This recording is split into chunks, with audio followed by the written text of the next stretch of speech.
Hey Celtics fans, it's officially draft week in the NBA, and we will be live for every single pick, first and second round, which Celtics have a second round pick this year on our main Chat Sports YouTube channel. You see the link below. It's youtube.com/chatsportstv. We will go live at 7 o'clock Eastern. Myself, Chase Sr., the entire Chat Sports team will bring you every single pick. Draft will officially get going at 8 o'clock, and we will break down all of the draft picks, including who you guys can find out the Celtics will draft. So subscribe at youtube.com/chatsportstv, and we will see you on Thursday night.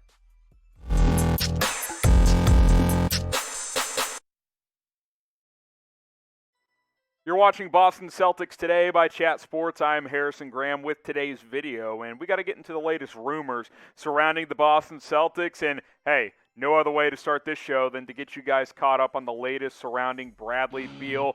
Could a Bradley Beal for Jaylen Brown blockbuster trade be in the works? Well, let's explore that a little bit. Now, the latest report around Beal is that he's reportedly weighing whether or not to request a trade from the Washington Wizards. He's been somewhat loyal to that franchise for whatever reason in recent years, but many believe that he will request a trade before Thursday's NBA draft, but as we're filming this, that has not happened yet. He and Jason Tatum are very good friends, and if the Celtics are going to pull this off, it almost certainly has to include Jaylen Brown in a trade for Bradley Beal. Now, the more I think about it, the more I wonder, is Beal worth losing Jaylen Brown? I just think it's worth exploring for a little bit, because on the surface, you're like, well, yeah, Beal's a better scorer. He's a better shooter, which actually he wasn't from the outside this past year. He's also older than Jaylen Brown. Let's just put the numbers side by side, and you guys can kind of give your thoughts in the comment section as well. Sure, Beal's the better pure scorer, isolation within the flow. There's no doubt about that.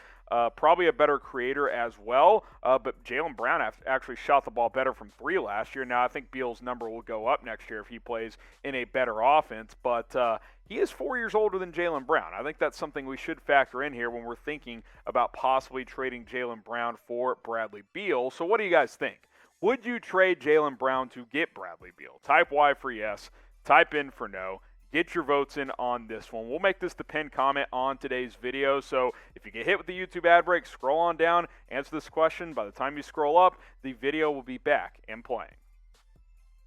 So this is what a potential trade package could look like. Beal to the Celtics. Ooh, my voice just cracked there. For Jaylen Brown and Romeo Langford. I think that Beal's got a little more trade value than Jaylen Brown at this point in time, so I think you throw in a guy like Langford to help beef it up just a little bit there in a potential trade right there. Now, you think about this further, whether you'd rather have Beal or Brown. Jaylen Brown is the better defensive player. I don't think there is any doubt about that. Bradley Beal's an okay defender, but he's smaller. He's not as physical. Brown can guard more positions. Very versatile player on both sides of the floor. So you have to factor that in as well. Boston, its nucleus is built on defense, and if you trade Jaylen Brown for Bradley Beal, you're losing a little bit of that. There's no doubt about it. Now you're gaining, arguably the best or top three scorer in the NBA. Bradley Beal was second in scoring last year to only Steph Curry. So I don't think it's as easy as it sounds. I don't think it's a simple answer. But just know that if you get Bradley Beal in Boston, that probably means you're parting ways with Jaylen Brown. Now, name a player you want the Celtics to trade for. Maybe it's Bradley Beal. Maybe it's someone else. Maybe it's a guy like Damian Lillard as well. Who would you like to see Boston trade for this offseason, maybe even before the draft? Get your votes in and let us know. Now, make sure you guys are subscribed to us here at Boston Celtics Today. We're bringing you the latest Celtics news, rumors, free agency, draft coverage as well. Free agency, by the way, I told you the draft is on Thursday. Free agency gets going on August 2nd, so just about a week away. YouTube.com/CelticsTV. We will break down the latest surrounding your Boston Celtics on a daily basis. Let's talk about a little free agency, by the way. How about signing Reggie Bullock from the New York Knicks, who's set to be a free agent this offseason? A report dropped that the Celtics will have interest in Bullock this offseason, and he had a great year for the Knicks this year. Started 64 games for him, shot the ball very well from the outside, hit some clutch shots throughout the season, and he's an excellent defender as well. He's really the prototypical 3-and-D player in today's NBA. Averaged 11 points last year, which I thought was pretty nice, 40.5% from three-point range. Plays good defense, can guard multiple spots as well. Reggie Bullock was a steal for the Knicks at the price tag they got him at, and I think he's a guy that's going to look to cash in now. He's earned some money with how he played this past year. Could he get $10 or $12 million per year? I don't think that's crazy to think about when it's a guy like Bullock who really outperformed his contract in a major way with the Knicks this past season. So it'll be interesting to see what he gets on the open market, but I think a team like Boston would be a great fit for Bullock and vice versa. I think he would bring them a lot of energy, some bench scoring if they decide to bring him off the bench, but like I said, he can certainly start as well, which is what he did this last year.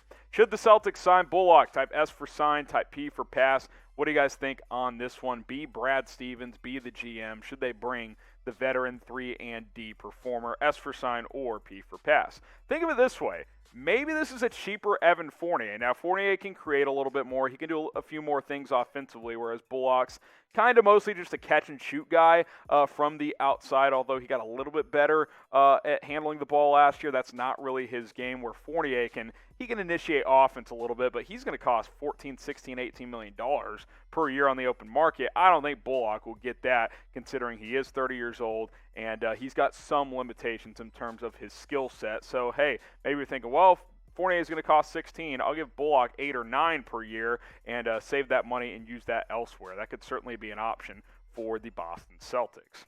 Now, real quick before we sign off, the Celtics did work out two prospects, both from Auburn University, as the draft is on Thursday. The Celtics have that number 45 overall pick. Sharife Cooper, who's kind of been a late round 1, early round 2 type of guy, so you'd probably have to move up in the draft to go get him. Volume scorer, 20 points per game, 8 assists this past year at Auburn. Undersized, not a great defender, needs to work on the jump shot as well, but I like his potential. They also worked out JT Thor, who's 6'10", 205, very long, has some upside there. I've seen him go anywhere from like 30 to 42 or 3 in most mock drafts. So both these guys might be a little rich for where the Celtics sit at number 45 in the NBA draft. So it'll be interested to see if this front office, led by Brad Stevens now, is active on draft night. Do they try to look up? Do they trade out of the draft altogether and use that pick to maybe try and get some kind of veteran piece? We'll have to wait and see. But the Celtics are doing their due diligence on some NBA draft prospects. Probably won't get into the first round, but maybe you can move up a little bit in the second round and take a guy like Cooper or Thor. Who will the Celtics draft on Thursday, if they draft anyone at all? Again, they could end up trading that pick. Let us know what you guys think down in the comments. Who do you guys believe the Boston Celtics will draft on Thursday night?